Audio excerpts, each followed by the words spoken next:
Hello and welcome to this week's episode of Fellowship in Essential Oils. This week we're looking at a delicate flower and its amazing essential oil. We're looking at violet leaf. How are you, Liz? I'm very well. I feel like I'm in a violet leaf kind of place today, very delicate and kind of light and airy. Beautiful. And I must say, I know it's episode 56, but I hope people will pay attention to what we wear each week because we often wear something fitting to the oil. And I got out my violet shirt for Well, yeah, violet I leaf. need to do that because I epically failed. Because I went to my wardrobe and went, there is nothing purple in here, nothing violet. And my husband went, what about your pajamas? And I was like, I'm not pajamas. So I don't have anything. It clashes with my hair. So well done. I'm holding it for both of us. And if you're listening to the podcast, just visualize us wearing purple. That's right. Yeah. Now, I'm going to be honest with you. Violet leaf is not in my collection. It's not one I've really worked with, but I did go down a rabbit hole over the last few days exploring it. So I'm really excited to share some of the things I've found out about it. But I'm going to quiz you a bit. When I was reading about it, I found it interesting.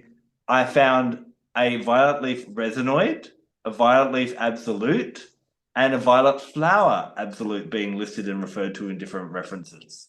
What is Yeah. available from the violet plant? Well, so I would say my feelings about it is violet resinoid is no longer available. Um, did you find that in Mum's book?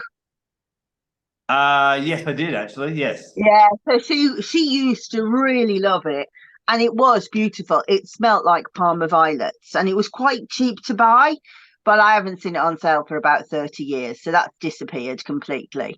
Um, Hmm. and violet flower oil, um, yes, is available, but rarely. The violet leaf absolute is the more popular one. The other thing that perhaps you haven't mentioned is oil. Violet oil is really easy to make. So, particularly in this country and in France, lots of people gather violets and just like make a maceration of it um, Mm. to use for things like sleep, but also for grief. But I would say you'll probably not have any problem finding violet leaf absolute. Violet flower you will find more difficult. And if you do find violet resinoid, please let me know because it really was one of my favorite oils, and I haven't seen it for years. Oh, I wonder why it's gone out of production. Just no one's making I it. don't think it was. I think it probably wasn't a very pure thing. I mean, if I remember, I mean, obviously we're going back 30 years, but I do think she only used to pay about £3.50, which would in today's money be about 15 quid, I suppose, for a big bottle, probably about 100 ml. So I think it probably was. You might find it like in India or something like that. I think it's probably like a perfumery oil. You can get obviously lots of violet fragrance in fragrance oils, but they're not essential oils. Mm. So I'm guessing that violet leaf does have some physical benefits. Oh yes, yes, yes, yes. Without doubt, it is the gentlest of the oils. So actually, Mum made a rose and violet leaf moisturizer, which was by far the biggest seller of anything that she made because it was so good for people who had got really sensitive skin. Particularly like if you're prone to flare-ups from eczema or you have rosacea or you have that heat in the skin, then violet leaf is fantastic. And in actual fact, I've been using it in a cream I made for my husband for his radiation burns. And it really, I mean, there was lots of things in the cream to be fair, but I do think it was probably the violet leaf that brought down the sensitivity very quickly. It's profound. I should actually say, so it's quite an ugly oil when you look at it. It's not that dissimilar to spikenard in that it's got that like muddy green to it. So you might imagine that it would be because it's called violet, but it is the leaves that it's taken from. It does smell like violets, but it also smells like leaves as well. So as I say, that violet resinoid was just like Parma violet sweets. Do you have those? Do you know what those are? I have no idea what you're talking about. Yes, that's like a 1980s dream. I might have to send you Parma violet sweets. They were tiny, tiny little sweets that were purple, and you used to get them for a penny when we were kids, like a tube of sweets. You can just like get them in retro, but they are they really strongly taste of violets. And we have violet chocolates as well here. So eating violets is quite a tradition. And they are an edible flower, so you can pick them in the spring and put them on your cake. So it's quite, most people know the taste of violets, but it's a very pretty rich. It smells purple. I know that sounds daft, but it does smell purple. Violet does, but violet leaf has more of a muddy kind of leafiness to that violet as well. And the other really good, so I would say anything that's kind of got an excess of pitta. So I often talk about excess of pitta, don't I? Where you have this inflamed nature, this hotness, this volatility to it. So the skin, reactive skin, but also like hot diarrhea, burning cystitis, soreness on the skin, anything that's hot and sore, I would use violet leaf for. And the other thing is there's two other main areas which are insomnia. Very good for insomnia, especially if somebody has nightmares, and that they've got this like fearfulness that like monsters will come, or you know, flames in the dreams, what they call night terrors, you know, that explosiveness. Again, excellent violet leaf resinoid, and I've used it quite often for teenagers who kind of go from that I'm okay as a child, but then I go into angsty times as a teenager and won't sleep. But the other thing is grief. And if you've got Sacred Oils by Felicity Warner, she writes the most beautiful case histories about how she's used violet oil for grief. But I have to say, I'm pretty sure that she is probably talking about her maceration that she makes from the flowers, because she always posts every year, I'm going out to pick flowers to make my violet oil.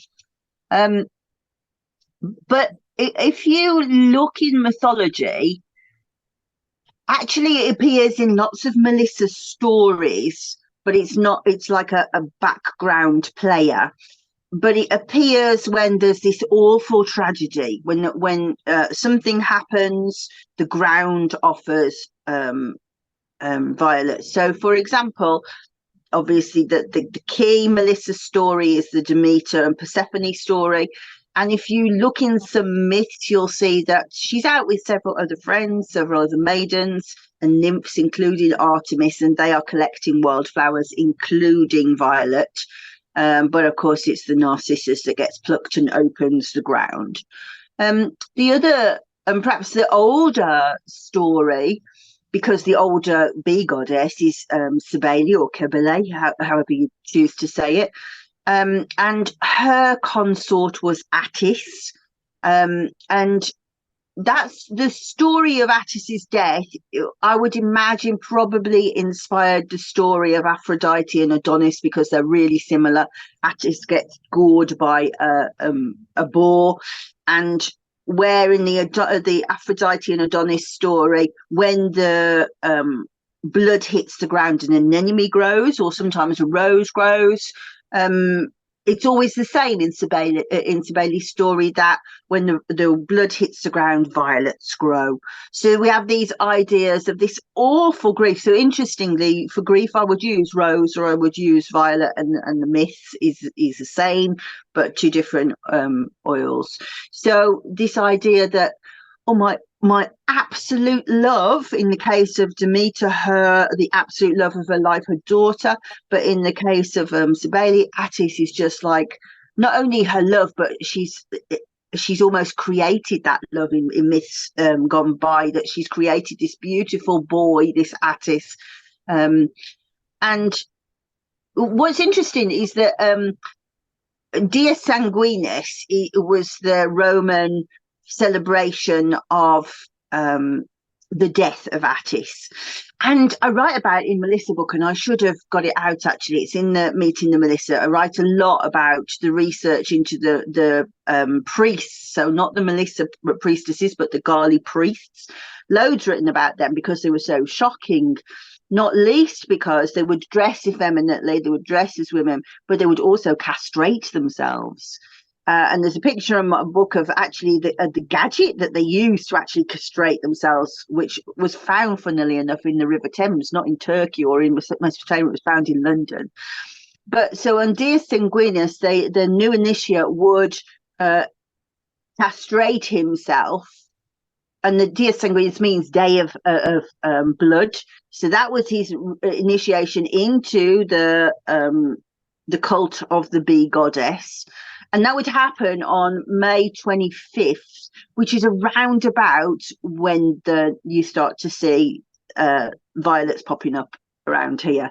So very interesting to see how the symbolism is really layered. And once you start to look for it, you go, oh, that's what they were seeing. They were seeing that coming up. So he must have died at that time.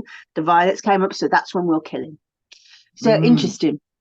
Yeah, it's interesting talking about it being a grief essential oil. When we normally look at grief essential oils, you normally get these really quite heavy hitter kind of oils, you know, like Palo Santo, guaiac wood, myrrh, frankincense, cypress, all these types of ones. And it's quite interesting that violet leaf does fit in there, but it has a totally different approach to dealing with that grief, doesn't it? In that kind of gentleness and soothing rather than the density that we get from these other big oils. Yeah, and I mean, you said it earlier that you went down the rabbit hole. Violet leaf doesn't have rabbit holes. She just goes, shh. She's not expecting you to go on this deep journey. And sometimes with grief in particular, you can't engage with your emotions. So like as you say, Cyprus is very much about death and rebirth and thinking about death and thinking about, you know, that journey and what that means to us and mortality, but violet leaf just goes. So obviously there's many stages through grief. When would you particularly maybe reach for violet leaf? Would it be like the funeral day when you just need to kind of hold it together and just find that calmness? Well, forgive me, Dad, but me, my grief for my dad dying happened way before he died. Yep. He went from this person that was just so besotted by his children and only wanted to know what was going on in our lives and wanted to know what was going on with his grandchildren. But his cancer consumed him and his pain became the only thing he could think about. So to me, he was dead before his body died. Yeah. So my grief, when he finally did die, that was like, thank goodness it's over, because he was gone a long time before. Yeah. So, you know, grief doesn't actually necessarily happen when somebody dies. It can happen for many different reasons. It can happen because somebody's relationship has died, somebody lost a job, somebody has gone bankrupt. You know, there's huge loss involved. So this idea of, you know, it's so sad. So it's sorrow rather than grief, perhaps. Not just melancholy. Melancholy is different, but deep sorrow of my heart just hurts and I don't know how I'm going to recover from this. You know, that's violet stuff. Yeah, beautiful. I also wanted to point out, you mentioned that you've had great success with night terrors and violet leaf. How would you normally use it in that case? Yeah, so it's an expensive oil, so you kind of don't want to be putting it in the bath, whereas bath would be my favorite thing for anything to do with bedtime, always bath, because I love baths, but it's way too expensive. So I just like to get people to put it onto the inside of their arms so that it goes into the bloodstream. There's lots of other oils that you can blend with it that are more calming to have in the bath.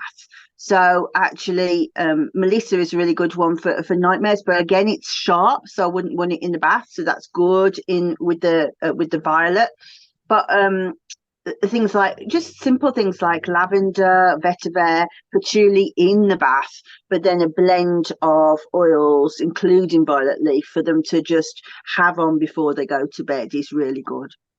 Do you know what I've found almost fail-proof when it comes to night terrors is juniper berry on the soles of the feet. Right? Works really, really Why do well. you But think? anyway, sorry, go Why do on. you think? Why do you think?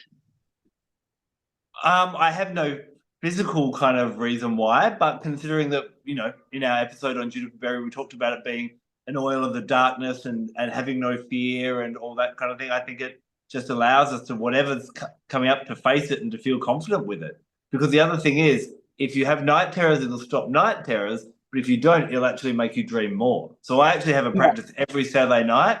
I put juniper berry on my feet because Sunday morning I can sleep in a little bit and dream a little bit more, and it always amplifies my dream. So I find it, yeah, an interesting oil. So it'd be interesting to combine it with violet leaf, see what happens. Yeah, interesting. I would be careful of doing it when somebody had night terrors, though, because they're so different. Yeah, Do you okay. know what I mean? The energetics are so different; they might cancel each other out. Yeah, yeah, probably more for dreaming, but yeah. But for I find for night terrors, try violet leaf, but also maybe juniper berry on the feet has worked really, really well as well. Just as a Yeah, yeah. I suggestion. think that Yeah, sounds lovely. Yeah. yeah. Now, for such a delicate flower and oil, it does, it's not like chamomile and lavender that kind of are off with the joyous, happy parts of life. It does kind of sit around these dark stories like you've been sharing with us. Um, when it comes to association with deities, I found it's associated first of all with Dionysus or Bacchus, the god of wine, especially around that idea of I guess the aspect that really resonated with where I could see the tie-in between Bacchus and Violet Leaf. I don't know if there is a story that you have on him and Violet Leaf, but in that Violet Leaf seems to give you that confidence to be uninhibited.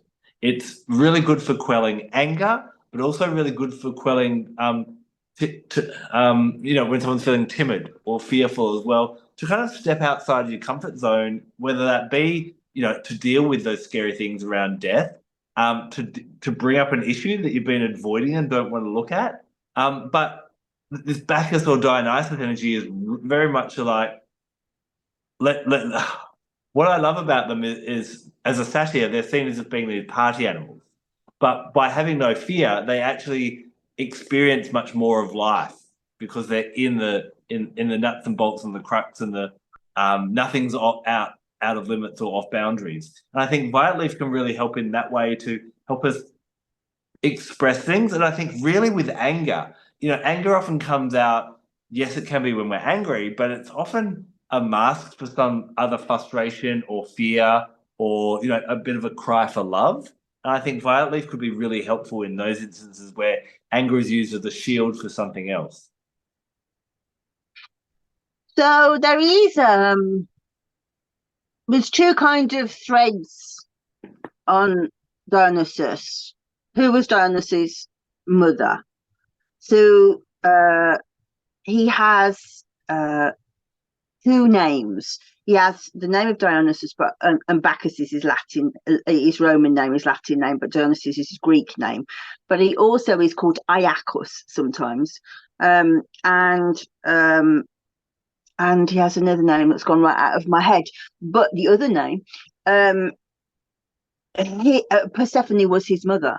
So Dionysus, the myths that call him Dionysus, he was born from Semele, but the older myths, Persephone was his mother, and we've talked about, and by Hades, I think. And there are stories of them wearing violet wreaths made out of violets, but I can't remember what it was for. And I remember thinking they'd have had to need a lot of flowers to do that, because I don't suppose you've ever seen a violets growing, have you? Not natively, no. So I am kind of scratching my head a little bit. I like you were talking before about everyone knows what violet tastes like, and I'm like, I don't. I have no idea. You have to be really careful, don't you? So violets are so tiny, the plant's tiny, and they've got so the leaves you've got on that plant to the side of you, the big plant, much darker than that, and tiny leaves, and they grow in the grass. So they're almost like tiny in the grass. And the flowers are probably about as big as my thumbnail. Wow. But you'll only get one, like, so there's one flower per stalk, and it'll maybe have 2 or 3 stalks. So you can have a whole embankment where they'll be like really spread. They run by runners, but they don't grow close to each other. So somebody must have spent hours upon hours upon hours collecting violets, and I think the only reason they could do that would be for something sacred. That wouldn't be just like, I'm just going to, like, you can't do like a daisy chain, for example. But there is something to do with the Orphic mysteries, where they were, but I can't remember what it was. But you are right, there is that association with Dionysus.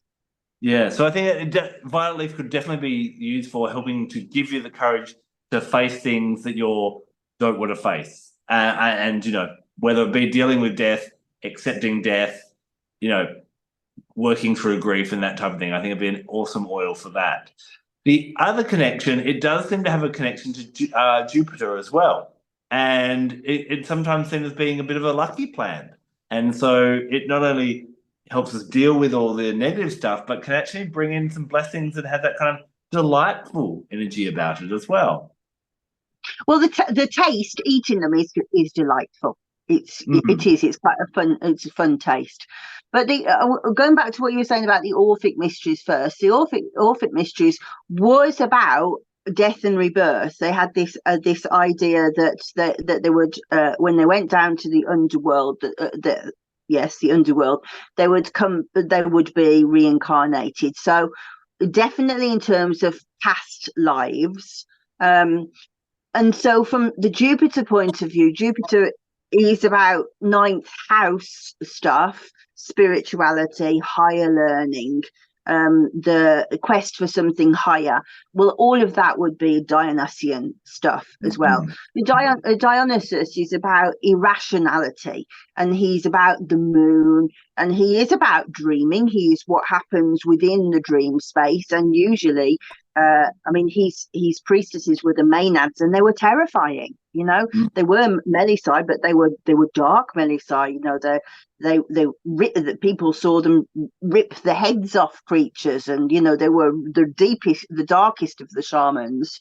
So I would imagine, whether you could find it written, but maybe if you looked long enough, you might find something to do with Maenads and Dionysus and violets. I would have thought. Yeah. Where do you find, you know, in if you were using it for like spiritual work or meditation, where would be your number one thing you'd use violet leaf for? I have to say I wouldn't. I know exactly what Mum says in her book. She said she always used to say it was an oil for scrying. Now the thing is, I don't scry. I can't scry. So she has a crystal ball, and when she holds the crystal ball, it kind of just turns on, and she can see worlds open up to her. And in the Melissa tradition, we have what's called the black mirror, and also I sometimes work with the rose mirror. So the black mirror is would originally have been obsidian and staring in a way at something that makes you know, the visions come through, and the visions are sometimes about what will come to pass, or perhaps what is coming to pass behind the scenes. I cannot scribe, so therefore everything for me I hear. I never see visual things at all. I'm not clairvoyant, I'm clairaudient. So but if somebody Mum always says that it's extraordinarily good for clairvoyance. Okay, yeah, I'm clairaudient isn't my skill set either, so yeah, interesting in that way. Yeah. So do you think it's an oil that people need to have in their collection? No. I think it's one that depends on what your skin's like. If you've got hyperreactive skin, then it would be one that I would go and get. If somebody was really struggling with grief, it would be one that I would get. If you really have tried everything else for insomnia and you're still not sleeping, yeah, I would go and get it. But it's really expensive, and it's one of those that most of the properties something else can do. I do really like violet leaf oil, and I do use it, but I use such a little amount. So rarely. I would say no, unless you can see an actual reason to buy it, don't buy it. Yeah, yeah. And I was interested by a comment you made earlier on. You said it's the gentlest of all the oils. That's a big call. It is. It's what? That's a big call.